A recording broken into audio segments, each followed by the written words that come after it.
Yeah. Let's do this. One more time, shall we? Episode 20 of The Center Ring, your favorite esports podcast, coming to you live, pre-recorded, from the undisclosed location. Oh, man. The time is 9 o'clock p.m. The date, the 17th of the second month of the 2016th year. That sounds weird.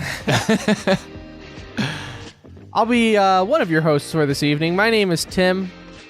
The other voice you just heard, he is Brandon. Brandon, how are you doing today? Man, I'm exhausted. I mean, you know.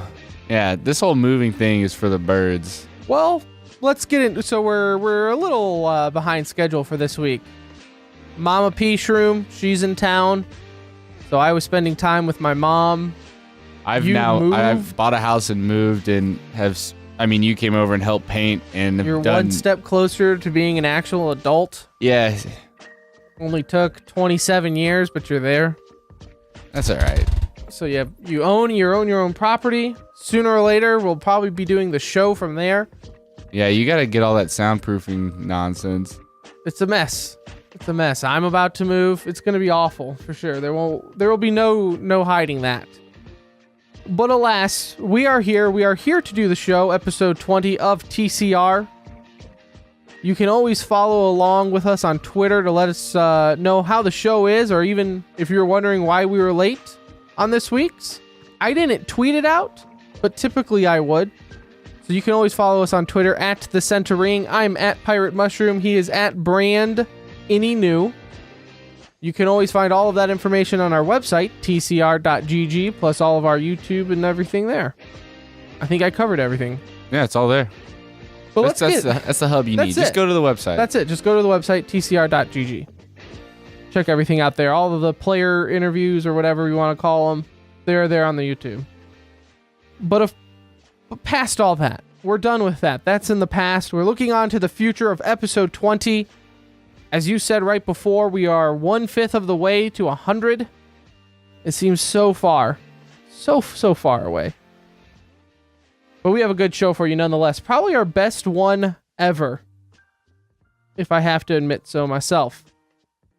We will always end the show with the micro, your favorite segment of stories that maybe just don't warrant the full-on discussion just yet. Not saying they're not important. We just don't have a whole lot to say on them, or, it is what it is. It's maybe just a headline that we wanted to bring up. I want to talk a little bit about Mortal Kombat X. That actually made its way onto television sets around the nation yesterday. So that was the first time that we saw Mortal Kombat or anything like that on TV or on CW, for example. So I want to talk about into that little mini hour-long documentary, if that's what you want to call it. But we have been away, it seems like weeks, but it's really only been like maybe a week and a day. And so much has happened in Counter-Strike that we have to discuss it. So much has happened in CSGO. We've had a qualifier for Katowice. The Pro League had started weeks 1 and 2. We're in the middle of week 2 right now. Matches are going on right now as we speak. And I want to get a little bit into that.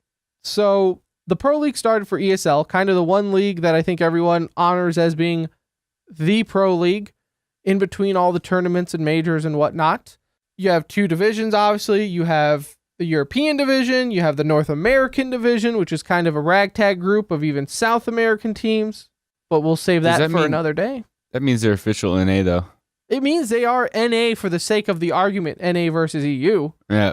But as far as those Brazilian teams, such as Luminosity and now Tempo Storm, formerly Gaming Academy, they're trying to put their bid in to make their own division of South American CSGO. There's like 2 teams.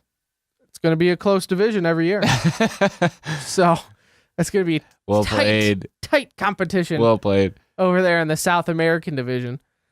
Maybe just, what's the opposite of a hemisphere? A hemisphere is up and down. If we were to split the globe vertically? It's You're really going to make us look stupid on today's episode. Split the globe vertically, and that's how we should do it. And then that way it's not NA versus EU. Either way, though, what do you want to talk about first? Do you want to talk about EU standings, or do we want to talk about NA standings? Well, I've really only kind of paid attention to the NA standings at this point, so let's do that first, and then we'll let you kind of jump into the EU after. Okay, well then you start with the NA. What stands out so far? Optic Gaming being 4-0.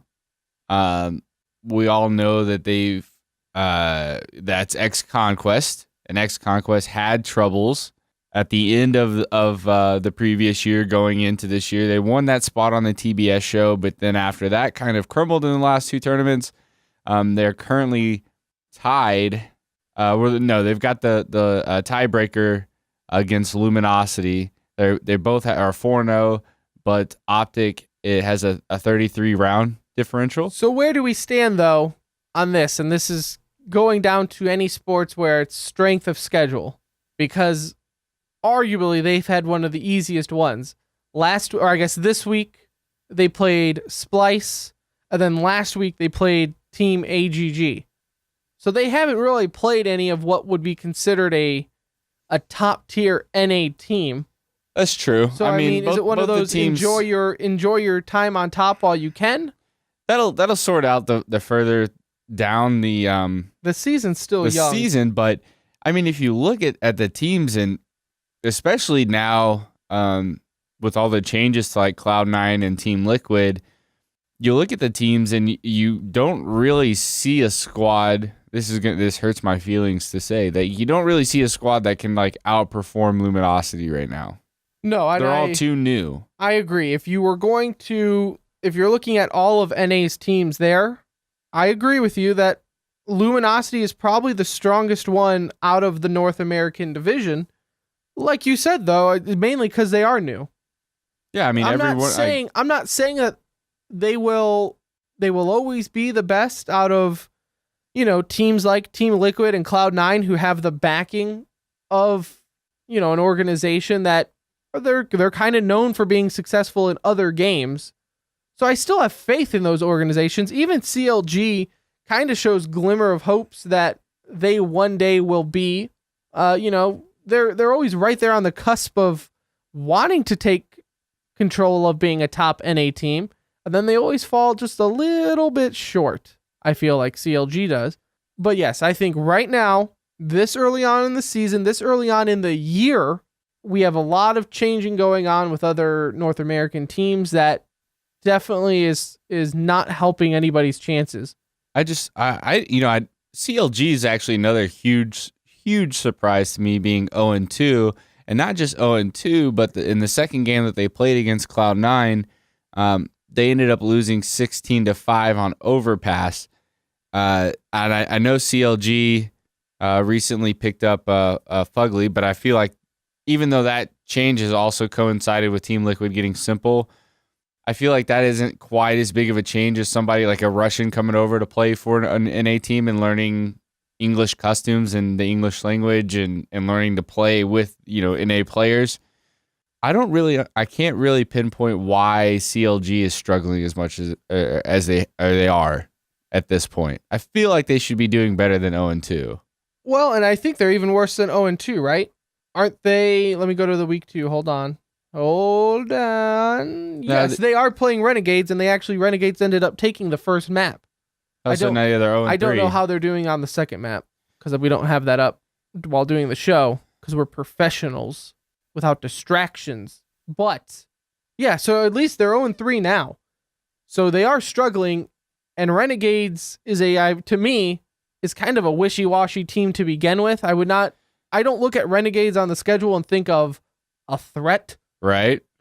I think that they are heavily, heavily favored, being an Australian team and being a very big crowd favorite because people like them. But I think that kind of skews there. Renegades dumpstered CLG 16-5 and 16-6. CLG's now 0-4. So they ended up taking both maps against by CLG. A huge margin.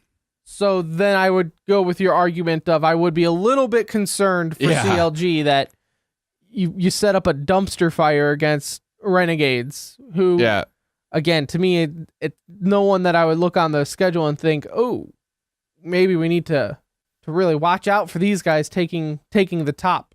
Other than that, though, it's like you said, it's almost with NA, though, I feel it's a little too early to tell. Enemy, to me, Enemy GG, the Kryptonite to Cloud9, I feel, they, I think, are my surprise pick for the season, because they do perform I feel they perform well under pressure against the top tier teams. I feel like they are a team that's not necessarily afraid to play those bigger organizations. Now, that is a team, though, that is also going to be changing here soon. I don't know when the actual change is going to take place. I can tell you that it's been confirmed that Kusta from Enemy will now be joining Team Liquid in place of Adren, which everybody knows about all of the... That's once his contract is up. Yep, Adren drama stuff going on. So that team will also be changing here very shortly. And maybe Kusta can spur Liquid to fix this awful record they've currently got. And this is after like a week or two from us talking with coach of Team Liquid, GB James, about roster moves and how I feel like everyone kind of expressed how it just seems like there is a never-ending cycle of roster movements in CSGO, especially in the North American scene of CSGO. And it's not like, that was literally a week ago where we were like, let's pump the brakes on roster moves and let's see how it goes. And we didn't last 2 weeks into the season before. But I do feel like after talking to James about it, and especially like they understand the importance of the IGL, that this was a tough decision that Liquid made, and to be completely fair, Adren does have those games that you kind of wonder what happened. And I agree. I agree that I would love to get maybe inside information on what changed between a week where we assumed everything was okay with Adren and we were going to work with Simple. My opinion, I think there's a lot of behind the scenes bullshit that goes on in esports in general. Teams are only 5 men, 6 maybe if you have subs and a coach. I think tensions grow in that, and if you don't like someone, you're spending a lot of time with someone you might not like, or it's easy to go on social media and go on Reddit and you see all these people blaming Adren for not getting like some clutch kill or having a poor performance. And I feel like it would be easy to get into that same motion of like, you know what, you guys it is Adren. Right. It's not a team issue. It's not we need to help Adren. It's Adren needs to get off the team.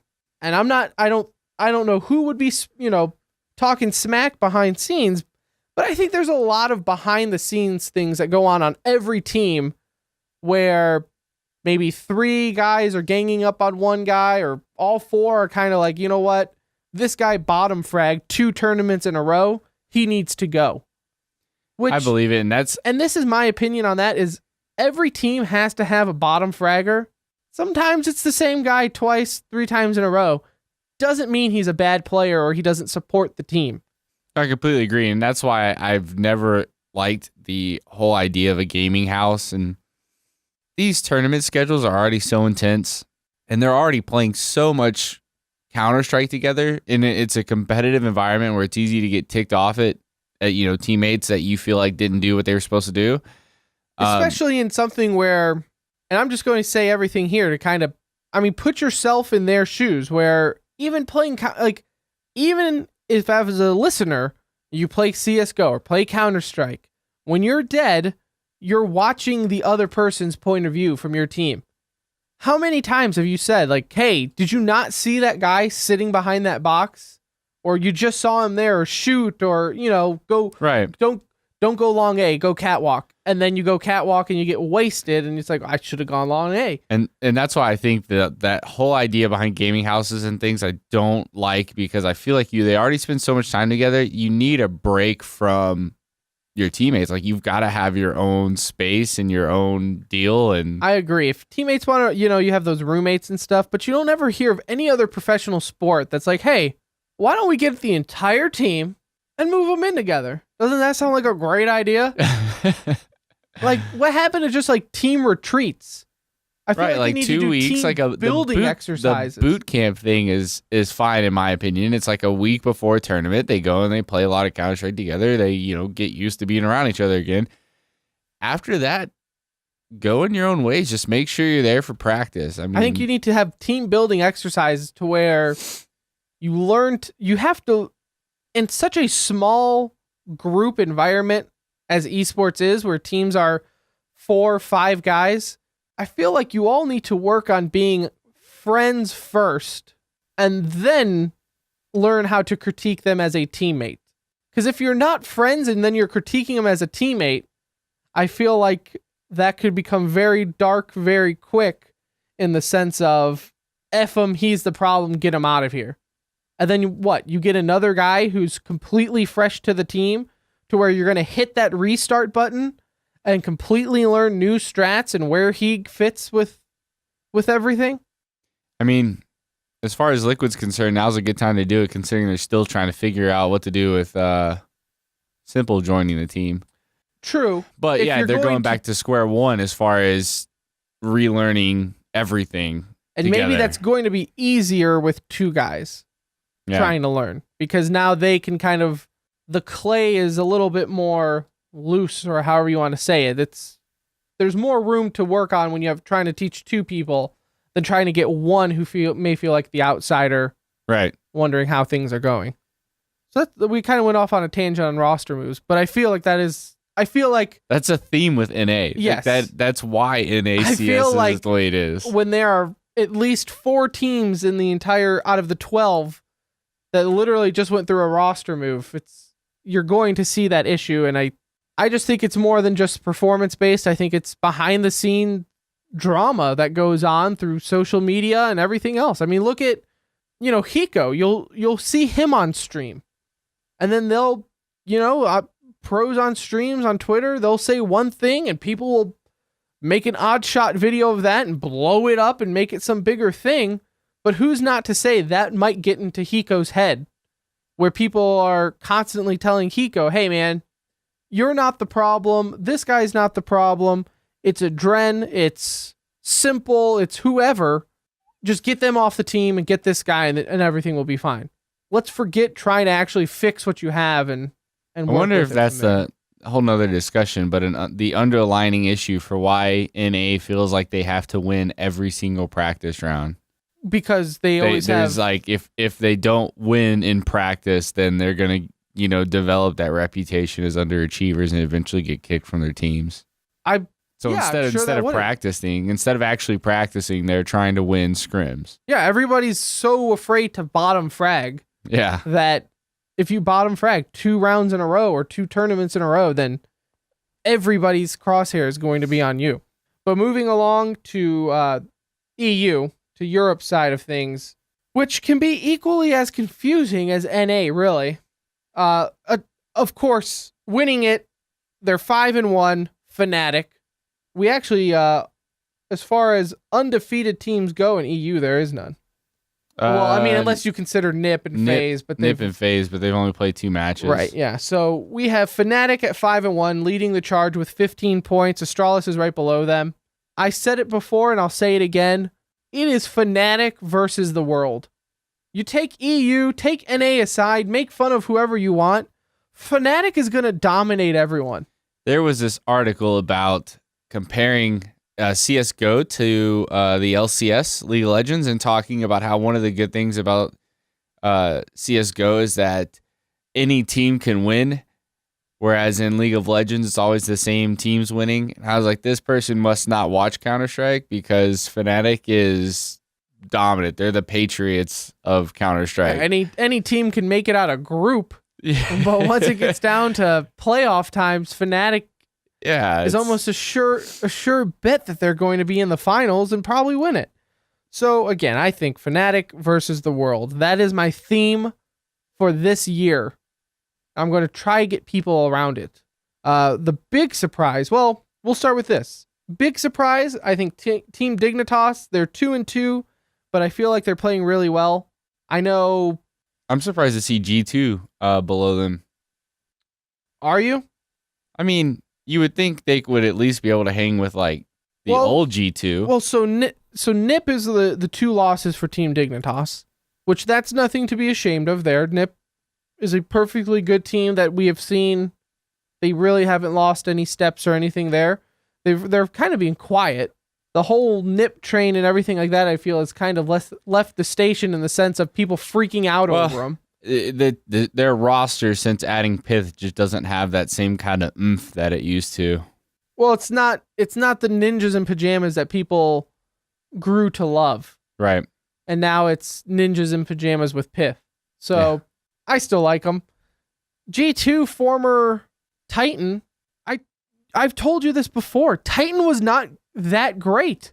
They were good. Don't get me wrong. They are good, but I got on the Scream hype train was the problem. You were. I got on the Scream headshot hype train. When we were putting all the shows up on YouTube, I was listening to some past episodes, and you claimed when they picked them up, top 4.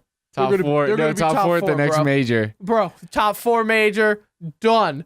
And I'm like, they might not even get top 6. And I think they got did they even make it out of groups? I don't remember, but they weren't that great to begin with. I don't know. Titan is just so caught up in this hype that they're Titan. They've French team. So they've got great players on that team. That doesn't make a great team, though. That's true. Obviously, it's true. So, again, it's a young season so far, but I am not holding my breath for G2. I have the same expectations as I did for Titan, which is very low. I think they're going to have a lot of talk around them, but other than that, that's where it's going to sit. That's all right. Ocelot don't care. He's got that money now. Yeah. Hey, man. Mission accomplished for him. Mouse Sports, according to the standings, actually have not played. I guess I didn't notice they haven't played yet. Well, which is awesome because they're still not in last place. Well, maybe that's where they want to stay then. Yeah, just don't even play a game. Just don't play a game and you won't be in last. Below them, you have Flipside. They're 0-2. Whatever. I mean, I don't want to judge a team for being 0-2, especially when your only game was against Astralis. So let's not be too harsh on that, right? And then the big one. The one where I actually received a text message from a friend on during the match asking me what the hell is going on.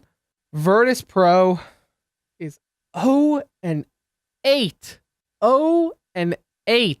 Let that sink in for a minute. 0-8. That is horrendous, dude. And I even said this in previous episodes that I think Virtus Pro was on the wrong track of doing things. I feel like they don't play enough. First off, you don't see them in nearly as many tournaments or matches as you do other teams. I feel like they only do the ESL Pro League and these little small tournaments here and there. I think that hurts them. I think overall they are kind of, more of the how to say this, adult team, married, have kids. You're saying they're old? Yeah, I mean, I don't know their ages off the top of my head, but yeah, they're the older team out there where maybe they have a little bit more distractions going on than being able to play as much. But 0-8, like I get that with other teams, we're like, oh, well, Optic Gaming's 4-0, but let's pump the brakes. If this was an NA team, like if this was Cloud9 or Team Liquid that was 0-8, people would be having a field day with the jokes. That's true, and my lack of contribution the last couple seconds was I was actually checking the rosters to make sure that they were playing with their actual roster for all 8 of those games, and they are. They were. If this was any other team in NA, people would be making NA CSGO jokes all day. Oh, that's NA for you. Is that hashtag 0-8VP EUCS? And this will fall on deaf ears because all it's going to come out is, well, of course, you're saying this. You're saying this, Tim. You're North American. Of course, you're going to sound salty when it comes to this. but it's not. It has nothing to do with that. I don't view Counter-Strike and NA versus EU glasses like so many do. I view Counter-Strike as a whole, and I feel like Virtus Pro being 0-8 needs to be looked at. I know I was reading forums and everything on Reddit, and everyone's freaking out that, like, oh, maybe, Pasha hasn't been looking that good. Pasha hasn't looked that good in a long time. So let's not all of a sudden act like something's going on. Pasha hasn't been looking that good for a while. Virtus Pro has just been doing better, so I think it covers up the poor play. But Pasha makes boneheaded mistakes more often than not from what I see. It will be very weird, though, to see Virtus Pro not with that group of guys, like with Taz and Pasha and everyone. Right. But how teams like Virtus Pro can be 0-8 and then, like, no talks whatsoever? Like, whatever. What's kind of the limit for VP as far as a roster change? So, like, we were just talking about the NA rosters being completely unstable. Do you think, VP's been with this roster for long enough, you think it's fine to drop their bottom fragger? Well, no, I think you can make the argument both ways. Right. They've been together for so long. Let's not freak out at the first sign of really struggling. Struggle, yeah. They haven't been as active as other teams. I don't know their practice schedule or anything like that, but they haven't been active in tournaments or live play for a while. So, you pump the brakes. See where it goes. It's not good right now. Obviously, you're last place in everything with a minus 40 round differential. Like, it's not even like close games. That's those games where you wonder, like, why are you still playing? They had the one against Na'Vi where they ended up losing 16-12. They had one against Dignitas 16-14. Other than that, there really hasn't been a whole lot of close games. They lost one to Dignitas on Mirage 16-5. Fnatic 16-9. It's just here face. Which is strange because I've always thought of VP as a team that's kind of struggled until they face some of the top competitions, and they could usually play against it. And that's what I always felt. I even said it on the show a couple episodes ago that VP needs to come back because I feel like they're the only team that can test Fnatic. Because I felt like the same thing. They would kind of be shaky during group play, but then they would find their way into semis or the finals and everything there. Like, they knew how to play the top teams well. Right. But that hasn't been the case. They've had a really strong first of the season. They had a strong first 2 weeks as far as scheduling goes. So I'm sure that doesn't help. Maybe when they get into teams like Flipside, Mouse Sports, things like that, maybe even G2, but then you say that and they Dignitas ended up beating them twice. Dignitas is the exact kind of team I would expect to beat VP. Because I'm thinking, like, you think of all the time when Team Liquid took them to overtime in group stages, and then VP ended up winning. I don't even remember which tournament that was. I want to say it was Cluj. Sure, I can't fact check you. You can tell me whatever you want. I have no idea. I don't even remember. Anyway, but yeah, Liquid took him to it was DreamHack Stockholm. Liquid took him to overtime. Everybody was like, oh man, Liquid played VP really well, blah, blah, blah. And then Liquid ends up losing out in groups in the next game, and VP went on to win it. And it was kind of like, that's exactly what I expect from them. But this 0-8 is just absurd. Like, I'm with you. I think the roster needs to be looked at. It needs to be looked at, not necessarily changed, but definitely looked at in the sense of, like, they need to identify what's going wrong with Pasha and be like, hey, this is why you keep dying. Stop doing that. Maybe being back into the ESL season, that will help them out getting their minds back in track and everything. But I do think that if this was any other team, people would be hysterical, making fun of them. But because it's VP, we'll give it a pass. All over. We'll give it a pass because it's a VP. Moving on, though, we have, like I said, very, very young season. Complexity and Enemy are playing right now. I don't know the scores to that, but that's pretty low tier NA as far as I'm concerned. Like I said, or Enemy, I guess, is interesting in the sense of they seem to play well against top teams, but other than that, that's really it. That's all I have for the ESL Pro League. We want to kind of do it to where every week we kind of recap the standings, recap the games of the week, and kind of see where the chips fall. Did you have anything else left to say? Concerning ESL Pro League, yeah, there's too many games. See, I don't mind the games. I love the games every day. Monday through Thursday, you got EU in the morning. Let's recuperate, hit it at night. I love that there's 2 games per on different maps. It's great. Tomorrow we have Cloud9 versus Liquid. I'll be watching that, don't worry. I'll be all on that. NA's pride and joy. NA, I say that. USA's pride and joy. Because South America is apparently North America. But I want to move on. We had Mortal Kombat X, the Machinima's Chasing the Cup. If you don't know what that is, it's like a mini documentary, I guess. It's an hour long. I don't know what you call an hour long special. It's a YouTube documentary, basically. Yeah, it's an hour. It's a special that aired on the CW, which is like an old Warner Brothers channel, which is now called CW. Which is famous for like superhero shows. Yeah, now. It's like The Flash, The Arrow. They're I would say younger crowd, probably. I mean, I watch some of the shows on there, but then again, I have an esports podcast, so I would not include me in the older crowd. But they decided to air this hour-long special on the ESL Pro League for Mortal Kombat. This is basically a special, an hour-long special on the grand final. Top 8 in the world got together to do this. They focused on really 4 guys. They focused on Perfect Legend, Biohazard, and a little bit of his brother Honeybee, Pig of the Hut, and then obviously most probably famous Mortal Kombat player is Sonic Fox, who sucks the life force out of me. But we have, that's kind of where it started, okay? And I want to talk about this for one thing and really a few others. But it was really the first time that we saw esports on TV, I guess, as far as this new era of esports goes. Is that a proper... the post-CGS era of esports? Yeah, the ESL era of esports.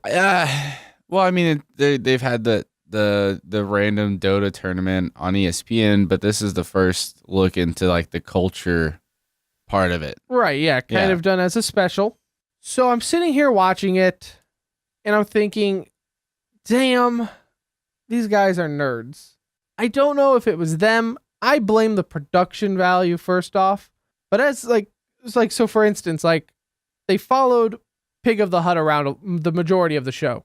He definitely liked the camera. I think he milked it for the camera a little bit. But I'm sitting here watching it, and like he'll get up, and maybe it has something to do with that he's like balding, and he's like 30 something, and he's a dad, and he's wearing blue jeans and a button up. But like he'll get up and try to talk smack, and it just looks really awkward. Like you shouldn't be doing that. It looks really forced and fake, and it probably was forced and fake. But then I think, is that what I look like when I play video games? And then I had like the crazy, like I had the scariest realization of like, holy shit, that's me. Like I am the fat white guy that talks smack about video games. Like, so I'm watching this extremely uncomfortable the whole time, thinking this is what people who don't get esports think of esports. Okay, so that's exactly what I was gonna say. This is CGS all over again. So this is the CW, and don't get me wrong, they actually did do some stuff that I was really surprised that they did, and I was happy that they did it. But they played up the gamer stereotype 150% to try and, I don't know, to identify and I totally believe there's people that act like this, and they may act like that, like, agreed, a lesser version of that, but that I just don't understand how anybody that's a fan of esports can watch it and be like, that's Hell it, yeah. Hell yeah, that's what it's about. Right. It's like so it's gonna sound like I'm picking on Pig of the Hut, but again, they showed him a lot. Like he was like the voice of the show, almost like a narrator of the game. So they showed him a lot. So he lost. He got kicked out of the tournament and lost in the losers bracket. And then, like, so the camera shows him and he's all a little bit upset and everything. And he walks outside the back door and, like, everyone's like, oh, pig, blah, blah, blah, blah.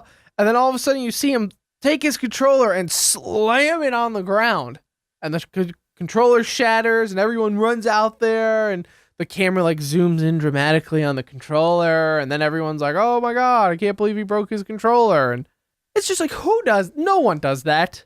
So this is like the difference between, and I had brought it up in the pre-show with the two brothers that were in it and their mother asking them to do something. And it's like watching the difference between like a blockbuster movie and an indie movie. Like, you can tell the people in the indie movie aren't that great at acting, and everything just has this like weird twinge of like not being real. It was very, so this is both of our theories. We've learned that we had the same theory on this, and I can guarantee you this is what happened. So it was like, so Pig lost the match, and he was probably upset, and he was probably blaming the controller, which, okay. And I bet you the producer was like, hey, man, you know, it'd be really, really great for the show if we had a shot of you, like, throwing your controller. It would show that you really care. It would show that you really care about the game, and you're really passionate about it. And he's probably like, okay, sure. He's like, so wait, I get like 5 more minutes on camera for this? So it just seemed really milked up, and then like people would lose and he would go and talk to him and be like, hey man, let's talk out, man. You know, you did a really good job. And you know. Well, and the thing about these documentary things is like nobody's ever gonna act the same as they normally do when there's a camera around. But when the producers are actively encouraging people to ham it up, like, it's even worse. Right. And this is, again, I love Mortal Kombat. I play it. I love fighting games. So it's not like I'm bashing the scene or bashing these pros by any means, except for Sonic Fox. But it seemed really hammed up. Whole go watch it. Google Mortal Kombat X Machinima's Chasing the Cup. You'll go to like cwc.com or something like that. It's their digital streaming. Yeah, you can stuff. watch it. It's 45 minutes and it seems really cheesed up. I will tell you the best thing they did for the whole thing was when they showed Mortal Kombat, they did not try to keep it clean like they were showing the fatalities and the blood and guts and all that other stuff. And I was actually really surprised that the CW put that stuff on. They did tone it down a little bit. There were some fatalities that they cut close. Right. They cut short a little bit, but that's probably more so FCC guidelines than anything. In the first 10 minutes, I saw like, what was her name? Tanya or whatever, like going through the stomach of another player and like pulling out their intestines or something. I was just surprised they even filmed it at all. So little observations for me. Honorable mention, Madsen, however you want to say his name. So he loses the match to Pig, and he's all upset and he's all flustered and he's behind the scenes in the player room, and this nice lady from ESL goes up to him and goes, hey, would you like to have an interview? And he goes, what? And she was like, Ken, do you want to do an interview? And he freaks out on her saying, no, I don't want to do an effing interview. You know, why would I want to do an interview? And he like is yelling at this woman.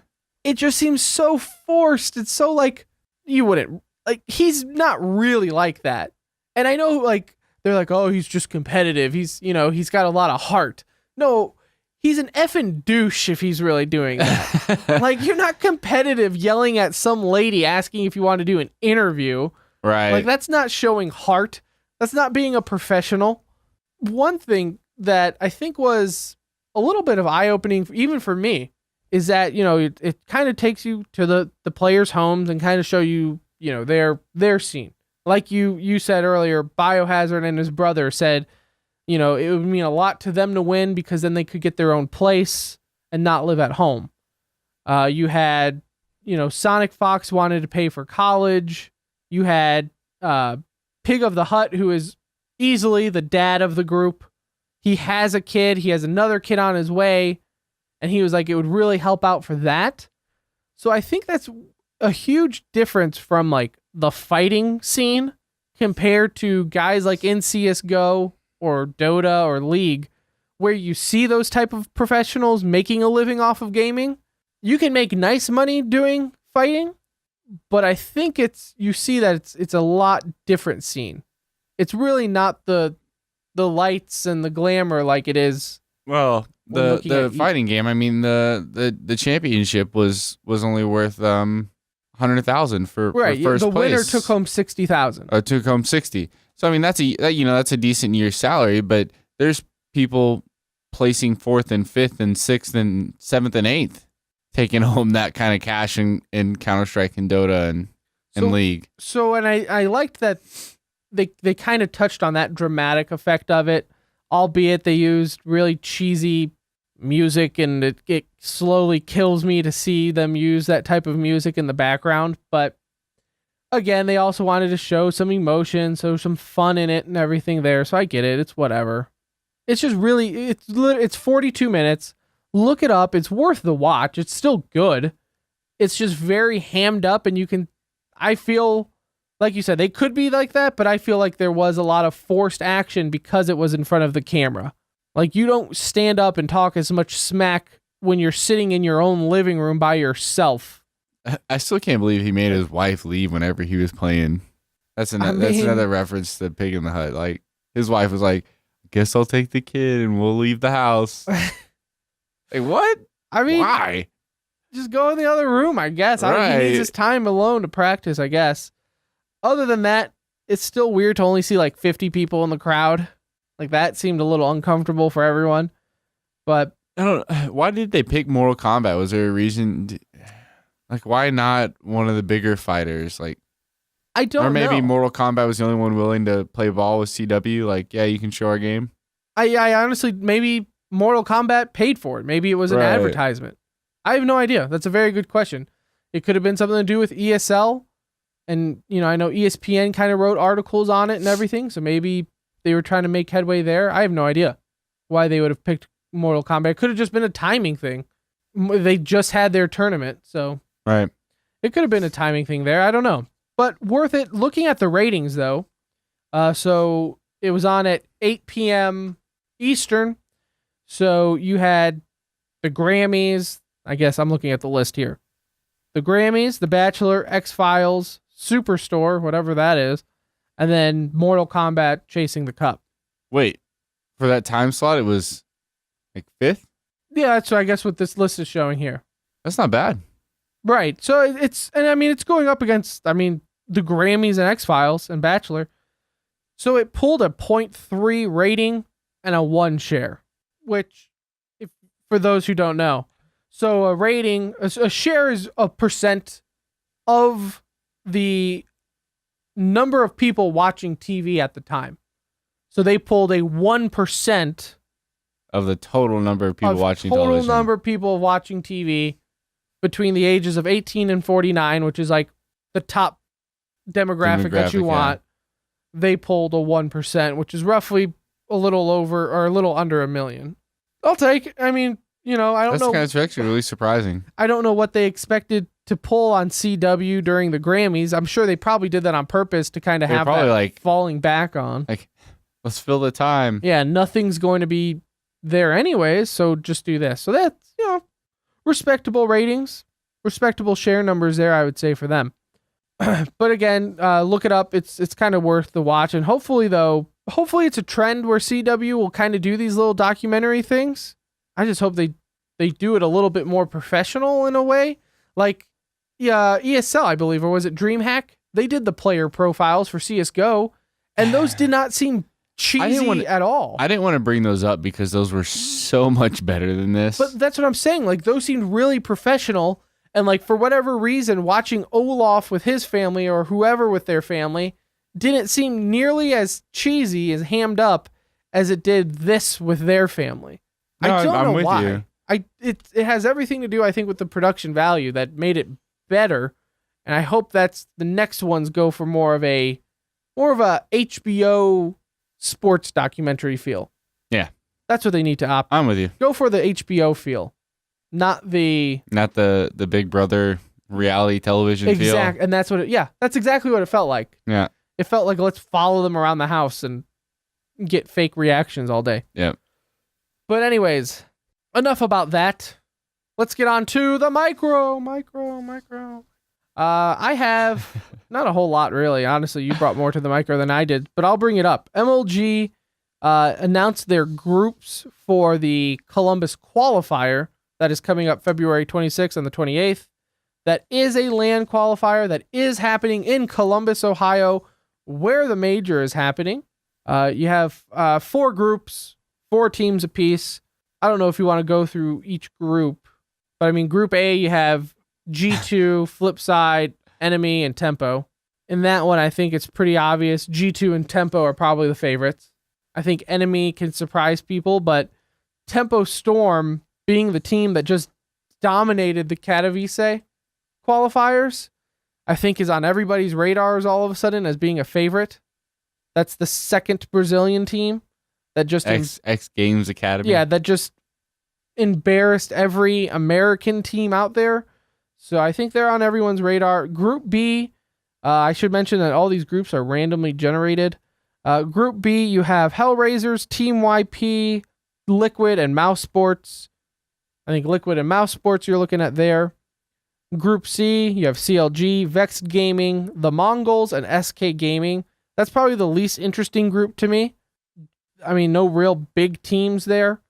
I'm more interested to watch the Mongols. They qualified from the Asian qualifiers where they took out Renegades. So I'm interested to see how they perform, being a really like a first Asian team over here for an NA qualifier.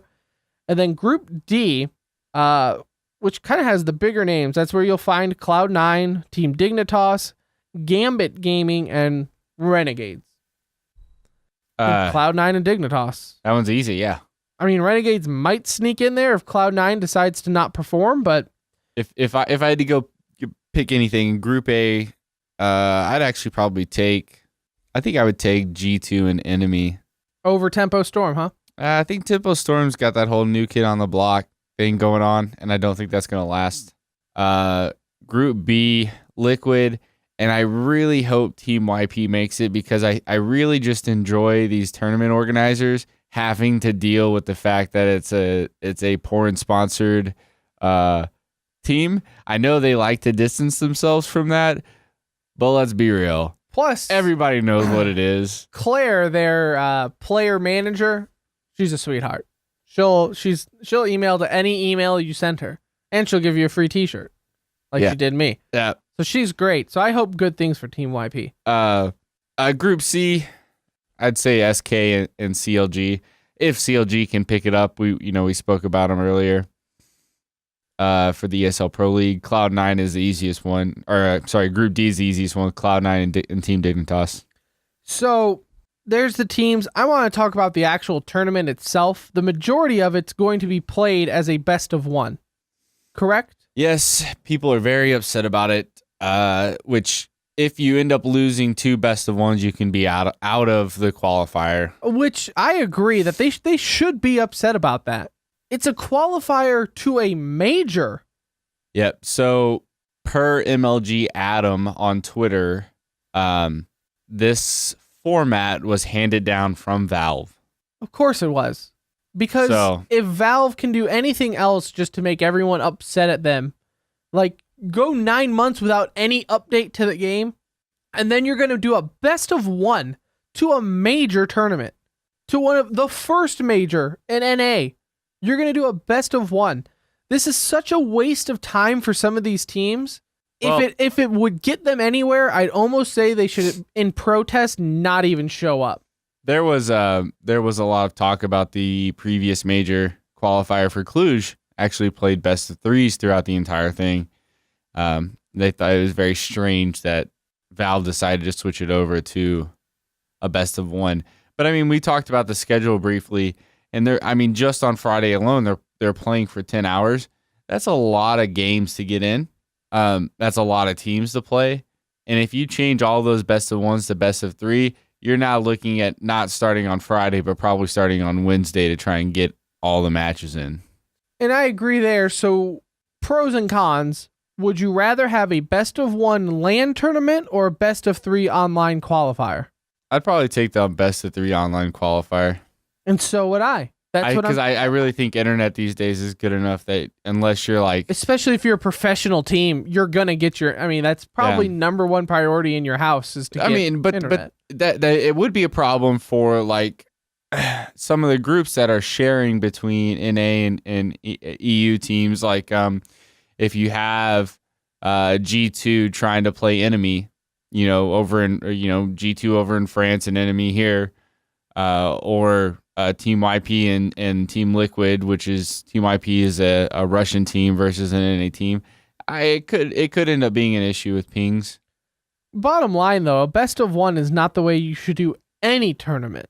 Any tournament. That's so ridiculous that you have teams flying over from Europe, from Asia, to do a best of one tournament.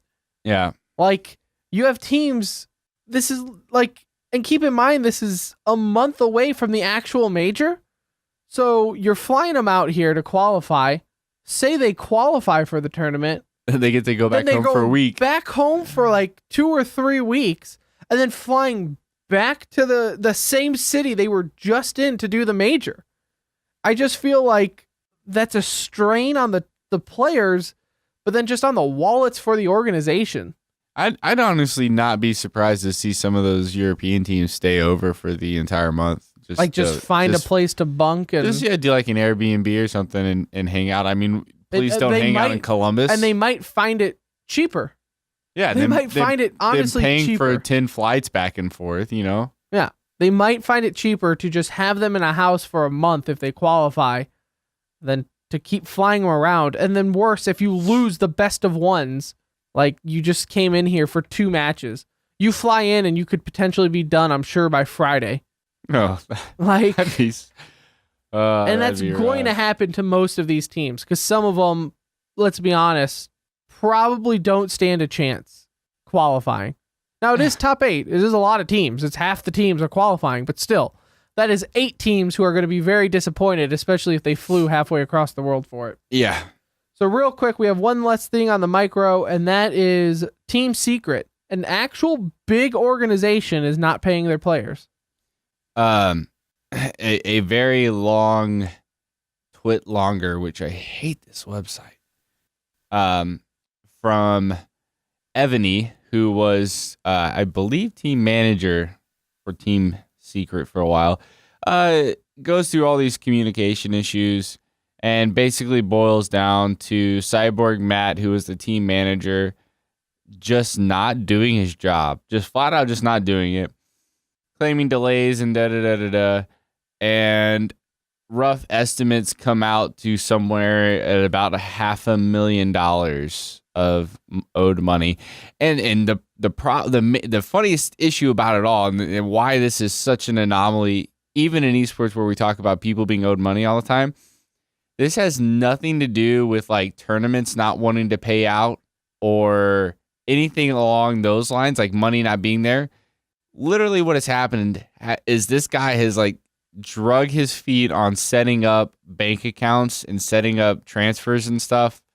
All of these tournament organizers from like Star Ladder, the Summit, Dota Pit League, ESL, they're all like, hey, we're trying to pay you guys. We're trying to pay your team.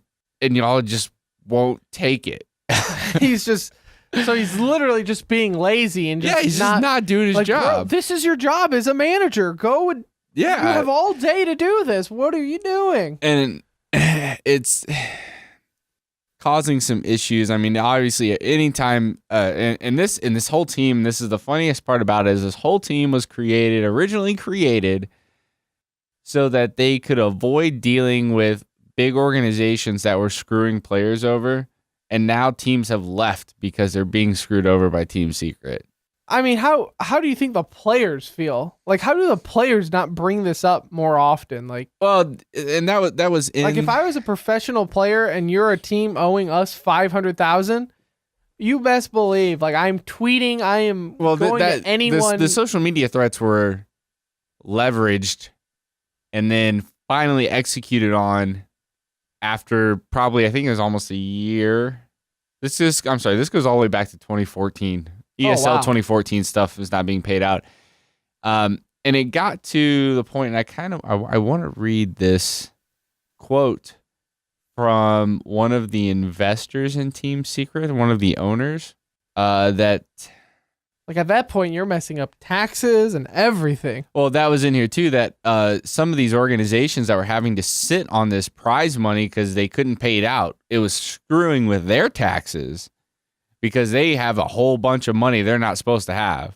And one of the players tweeted out earlier today that they're trying to buy an apartment and, live somewhere, and that to do that, they have to prove income. And banks don't care what you're owed. They care what you have. So they're having issues with, all sorts of just...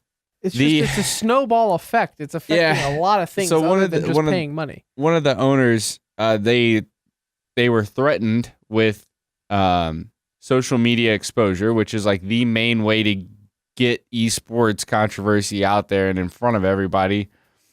And the owner basically brushed it off, saying he was confused at the statement regarding social media because they are not a public company, nor do they have shareholders or credit to banks, so this would do them neither harm nor good. He said Evany was unprofessional and says, feel free to go to social media as this won't speed up or delay my payment. So this guy is the guy that has bankrolled Team Secret. And he doesn't owe money to anybody. He doesn't, he controls the team. He's like, you'll get your money when you get it. Like, we'll pay it out, but it's going to be whenever. Unreal. And it's so sad to see Team Secret, an actual big organization, like doing stuff like that. Like, at what point is an organization safe? If you can be that big of an organization in a game and still have those issues, at what point can a player feel safe to join your team? Only time will tell. And time is also telling us it's the end of the show. TCR, The Center Ring, episode 20. We are all said and done for tonight. I thank you so much for listening. If you made it this far, or even if you skipped around, I definitely appreciate it. Again, let us know what you think of the show. The Twitter is at The Center Ring. The website, tcr.gg. You can find everything on the website. You can find the audio. You can find the video. You can find our Twitter. Everything is there. My Twitter is at Pirate Mushroom. Brandon's is at Brandon Inu. Again, episode 20 is in the books. We will be back to normal schedule next week. We'll be officially moved into the new place. Parents will be out of town. Free time will be there again. So we'll be back to our normal schedule. Until then, thank you again so much for listening to The Center Ring, and we will see you next time.